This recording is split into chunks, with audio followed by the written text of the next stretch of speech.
રાજકોટ ગ્રામ્ય જિલ્લાના Sapar police station વિસ્તારમાં સાપર ગામમાં 19 અને 20 જૂનની રાત્રિમાં એક લૂંટ થઈ હતી, જેમાં 6 લોકો જો જાડેજા પરિવાર છે એના ઘરમાં ઘૂસીને જાનથી મારી નાખવાની ધમકી આપીને ઘરમાંથી 2.47 CR જેટલા કેશ અને અમુક ઘરેણાંની લૂંટ કરી હતી.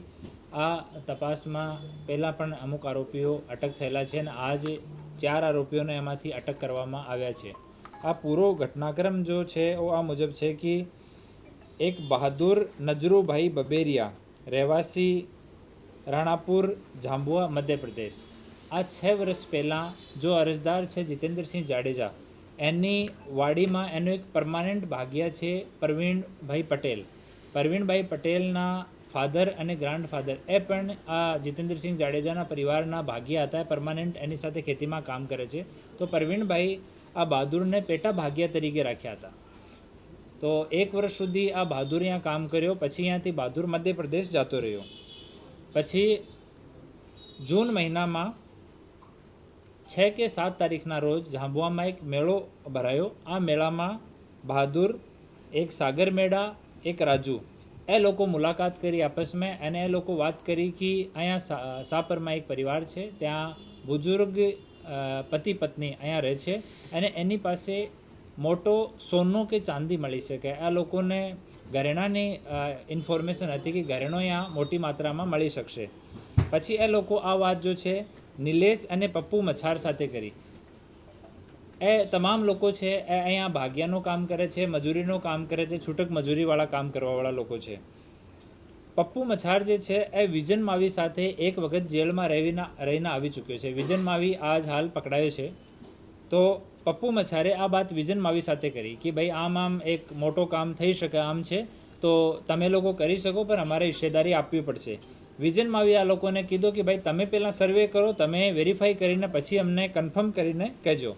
તો 15મી તારીખ જૂનમાં 15મી તારીખના રોજ એ લોકો બહાદુર, સાગર મેડા, રાજુ, નિલેશ અને પપ્પુ એ 5 લોકો 15મી તારીખના રોજમાં તુફાન ગાડીમાં સવાર થઈને અહીંયા આવ્યા અને અહીંયા એ લોકો પૂરો 3 દિવસ સુધી 15, 16, 17 3 દિવસ સુધી સાપરની ગામની આજુબાજુના CCTVની, પોલીસ સ્ટેશનની લોકેશનની, એના ઘરની, અહીંયાથી કઈ રીતે ખેતરમાંથી નીકળી શકાય, ક્યાં જઈ શકાય, બસ ક્યાંથી મળશે, વાહન ક્યાંથી ચોરાવાના, આ બધી વસ્તુઓનો એ લોકો 3 દિવસ સુધી એ લોકો અહીંયા રેકી કરી.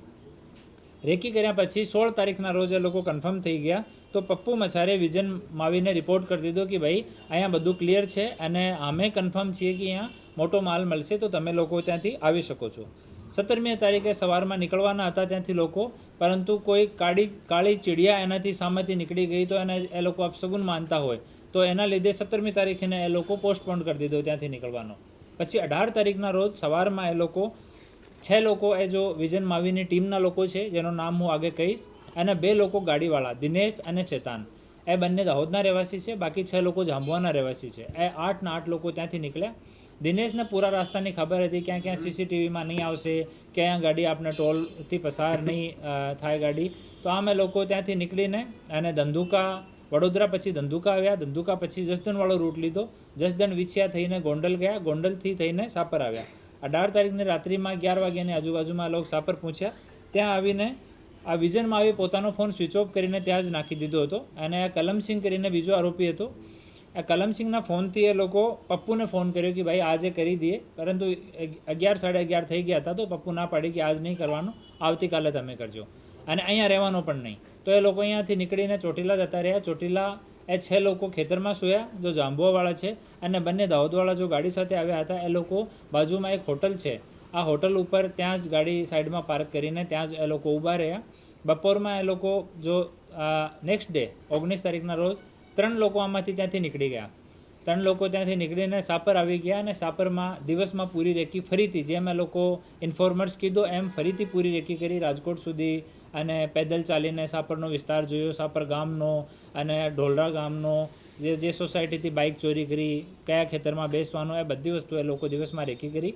પછી રાત્રિમાં આ જો બોલેરો ગાડી લઈને આવ્યા હતા, બોલેરો ગાડીમાં બાકીના 5 માણસો જે ચોટીલા રોકાયા હતા એ લોકો પણ આવી ગયા 11 વાગ્યાની પછી. અને બંને લોકો જો દિનેશ અને શેતાન હતા એ ગાડીમાં જઈને આપણે બરુડી ટોલ પાર કરીને ત્યાં જ વેટ કર્યો હતો એ લોકો કીધું કે ભાઈ તમને ફોન કરવામાં આવશે જ્યારે કામ પૂરો થઈ જશે. પછી એ લોકો ઢોલરા ગામથી થઈને ત્યાં એક ખેતરમાં 2 કલાક સુધી બેઠા રહ્યા. ત્યાં બગલમાં એક રૂમ જેવો છે, ત્યાંથી એક ત્રિકમ ચોરાયો અને ત્યાંથી ખેતરના વિસ્તારમાંથી એ લોકો જઈને અને આ જો લૂંટ છે એને અંજામ આપ્યો.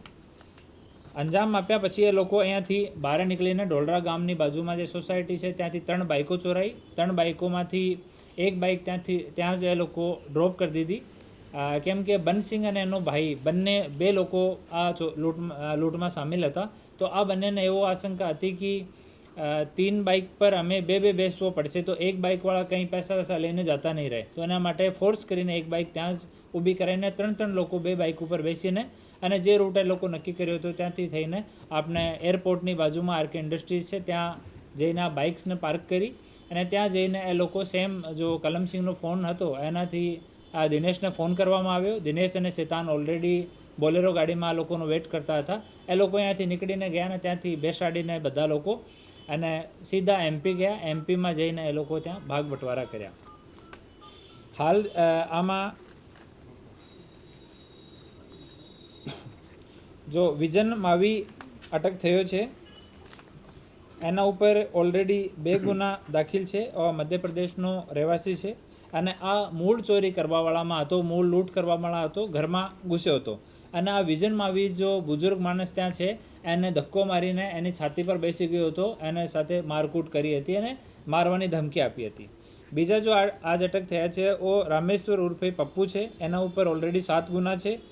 ત્રીજો રાજુ કલમસિંહ બાબોર છે.